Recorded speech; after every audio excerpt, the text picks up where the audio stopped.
Eu estou aqui hoje com a Cláudia Vóvio, professora da Unifesp, no curso de Pedagogia e no programa de pós-graduação. E a gente vai conversar sobre alfabetização, letramento. Cláudia, você que trabalha muito com a formação de alfabetizadores, de alfabetizadoras, sobretudo, né? Como é que você tem pensado a formação de professores? O que é formar alfabetizadores para você? Isso é um desafio enorme para a universidade, porque o primeiro problema é que os currículos de pedagogia têm um tempo muito restrito para trabalhar com as questões de linguagem. Então, já tem uma briga interna nos currículos para ver quanto tempo a alfabetização vai ter na formação inicial. Mas no meu curso, uma das coisas que eu tenho tentado fazer é trabalhar com diferentes facetas. Eu apresento o curso para os alunos dizendo assim, olha, para a gente trabalhar com alfabetização, ou para a gente se tornar um alfabetizador, a gente primeiro precisa conhecer os objetos de ensino, aquilo que a gente vai ensinar. Então, um tempo longo do meu trabalho é de estudo sobre conceitos, sobre noções do campo da linguagem, principalmente como é que o sistema de escrita funciona, porque isso não é um conhecimento corrente, apesar de elas serem alfabetizadas e já com uma escolaridade de longa duração, a questão do sistema de escrita é uma incógnita. Então, pensar como é que esse sistema de escrita funciona, pensar todos os outros objetos relacionados, que é a leitura e a escrita. Então, vamos pensar que tem essa faceta. Uma outra faceta que eu acho super importante é de como a criança aprende. Então, se aqui a gente vai usar muita contribuição do campo dos estudos da linguagem para pensar o sistema de escrita, como a criança aprende, a gente vai usar uma contribuição grande da psicologia do desenvolvimento, né? Que tem trazido contribuições fantásticas para a gente pensar essa criança como um sujeito ativo, que constrói conhecimento, que não está imune à escrita com a qual ela convive, que tem um monte de ideias sobre o escrever, sobre o ler. Então, uma faceta é essa. Então, como é que o objeto, como a criança aprende, um outro é como se ensina, porque a gente também não pode tirar a nossa responsabilidade sobre discussões de ordem metodológica. E aí eu não estou tratando de métodos, apesar da gente até estudar os métodos para tentar entender o que esses métodos que a gente que prevaleceram no ensino no século passado, principalmente, o que eles tinham de vantagem, desvantagem, qual era a unidade de ensino que eles privilegiavam, que tipo de perspectiva, que tipo de sujeito, né, era a criança encarada nesses métodos, o que é língua nesses métodos. Isso é importante para eles compreenderem que a alfabetização hoje não é pegar um pedacinho de cada método e tentar fazer algo, mas pensar, então, como é que esse objeto que é complexo, que exige uma série de operações de ordem cognitiva para aprender, como é que eu penso o ensino.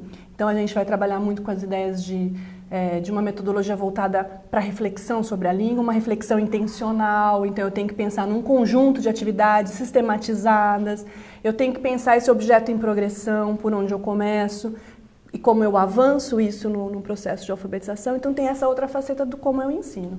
E tem mais uma que eu acho, e essa eu acho que é uma das mais complicadas por conta do tempo, que diz respeito a uma formação de ordem cultural do alfabetizador. Então, como é que um alfabetizador trabalha com literatura infantil se ele não é um leitor de literatura infantil? Eu acho muito difícil isso. Então, como é que ele trabalha com jogos se ele nunca jogou, né? Então, para mim, a gente tem um momento da disciplina que a gente trabalha com jogos de alfabetização. E é interessante porque quando elas jogam, elas conseguem perceber o que daquele objeto elas estão trabalhando. Então, elas conseguem perceber, puxa, esse jogo aqui trabalha, sei lá, com as questões de relação grafema e fonema e de um jeito interessante, porque a criança tem que montar e desmontar a palavra. Elas percebem isso. E elas percebem as regras do jogo. Se elas conseguirem ter essa percepção, no momento em que elas colocam o jogo em prática numa sala de aula, num estágio, elas conseguem pensar que intervenção elas têm que ter.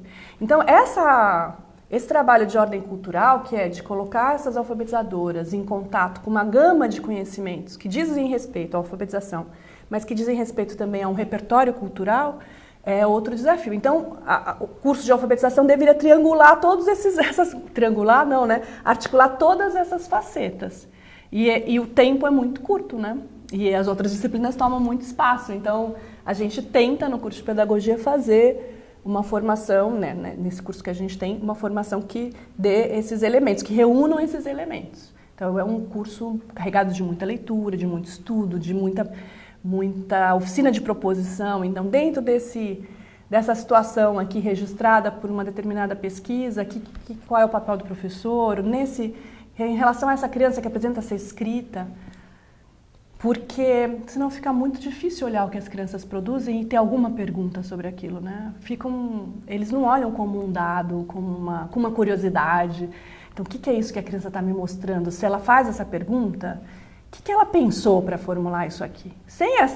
Eu acho que sem essa formação fica muito difícil de você olhar para as produções das crianças e ter algo a dizer. Então, são três elementos que você considera. Quatro? Então, vamos lá. Vamos lá. Conhecer objetos de ensino. Então, principalmente no meu caso, né, nesse momento no curso, é o sistema de escrita, é a apropriação do sistema de escrita. Um segundo, como é que a criança aprende? Então, como é que esse sujeito, no processo de aprendizagem, se a gente estivesse falando de outros sujeitos, a gente também teria que pensar na especificidade desse sujeito, do jovem, do adolescente, ou no nosso caso a gente está pensando no ensino regular, então a gente está tratando das crianças principalmente. Como se ensina, né, que tem a ver muito com questões de ordem metodológica, de orientações didáticas, e um outro que é um repertório cultural que quase que dá um enlace nesses outros todos, né? Quer dizer, um repertório cultural que tem a ver com esse repertório da infância, né? O brincar com as palavras, a oralidade, né, que vem da tradição oral e que a gente conhece muito pouco hoje, a literatura infantil, todas as brincadeiras que a gente fazia muito e que hoje elas têm um lugar importante na alfabetização, com as palavras, né? Então, eu fico pensando que é criar esse caldo, né? Porque senão você vai para a sala de aula com coisas muito secas, muito longe do universo infantil. Então, é quase que criar um repertório sobre a infância. O que é essa história de letramento e de alfabetização? De alfabetização você falou, mas não de letramento. Essa palavra não apareceu. Por quê e o que são essas duas coisas? E é interessante você perguntar, porque minha disciplina chama alfabetização e letramento. E às vezes eu brinco que eu preferia que minha disciplina chamasse alfabetização. Vou dizer por quê. Eu acho que tem o letramento, os estudos do letramento é um conjunto, né, um conjunto de teorias com as quais eu mantenho uma certa relação e uma relação como pesquisadora e gosto muito. Então, eu acho que tem um conjunto de contribuições que vem deste campo dos estudos da linguagem muito importante para se pensar a escolarização de modo geral, não só a alfabetização. Eu compartilho de uma ideia de que o letramento represente esse conjunto de práticas sociais de uso da escrita. Então, quando eu olho para o letramento, eu estou olhando para aquilo que as pessoas fazem com a escrita ou a partir dela, que pode ter uma presença do texto escrito na interação, como a gente tem aqui nessa entrevista, mas com roteiro. Então, é visível o texto aqui. Ou ela pode estar extremamente invisibilizada quando a gente conversa sobre algo que a gente leu, né? Num papo informal, numa conversa de botequim, que a gente bate uma bola sobre, sei lá, uma notícia ou um livro que a gente está lendo. A escrita está perpassando esse evento e nós estamos falando sobre textos escritos. Então, de certa forma, tudo que envolve um fazer em que a escrita esteja perpassada, para mim tem a ver com um evento de letramento, uma situação em que a escrita, de certo modo, afeta, intervém nos modos que a gente interage. Bom, pensando nessas questões todas, como é que eu vejo alfabetização e letramento? Primeiro, como dois processos diferentes, né? E claro que interligados, e por isso a sua pergunta. Claro, por quê? Porque eu não consigo também compreender, principalmente eu acho que a questão do letramento, ela entra muito em dois campos dessa articulação, né? Primeiro, no como eu ensino, porque eu acho que os contextos interessantes para se alfabetizar, eles são criados a partir dessas necessidades que nascem dessas situações em que eu preciso usar a escrita. Então, nasce, por exemplo, quando uma criança está diante de um livro, ou eu vou dar um exemplo bastante familiar. O meu filho não era um leitor convencional há uns 2 anos atrás e ele gosta muito de acompanhar esporte. Aí ele acordou numa manhã e foi tentar ler a notícia do Corinthians, que é uma discussão bastante polêmica na minha casa, uma casa de palmeirense. Aí acontece, ele vai até o jornal e ele adivinha a manchete, adivinha mesmo, porque ele tinha acompanhado o jogo, ele diz assim, aqui está escrito que o Corinthians ganhou de 2-0. E eu disse para ele, não está escrito isso. Aí ele ficou parado. Como não está escrito? Eu falei, não está escrito isso, está escrito uma outra coisa. Está falando de outras coisas do Corinthians, está falando dos jogadores e tal. Aí ele ficou bravíssimo e falou assim, eu não consigo, toda vez que eu olho para essas letras, eu não consigo saber o que está escrito. Ele ficou muito irritado. E eu acho que essa situação, né, de irritabilidade dele, braveza, porque ele não adivinhou, e às vezes ele adivinha, cria uma motivação muito interessante para que ele aprenda a ler. E a gente teve uma conversa sobre isso na sequência, né? Mãe professora, não foge dessas conversas. Então eu falei, mas você quer aprender a ler? Ele falava assim, eu quero, mas eu não consigo, porque eu olho para essa letra Q, eu olho para essa letra P, e eu nunca sei quando é uma, quando é outra, e nem era uma questão de letra Q ou P. Mas nasce nessas situações. Então, um evento em que a criança precise da escrita para dar significado a algo, né, ele é um momento extremamente importante. Então, pensar a alfabetização, não dá para pensar os dois processos separados? Não dá, porque à medida que a criança vai se apropriando do sistema de escrita, ela vai aprendendo para que se usa a escrita. Então, neste para que se usa, toda esse conjunto de práticas, ou uma parte dela, uma parcela que é importante que a escola trabalhe, acaba entrando no processo de aprendizagem, né? Eu dei bastante atenção à alfabetização porque eu acho que a gente não pode perder de vista que a alfabetização tem uma especificidade, que ela tem um trabalho que exige sistematização, planejamento, e às vezes entre um e outro a gente às vezes esquece o que da importância dela, né? E isso apaga um trabalho importante do professor na educação básica, né?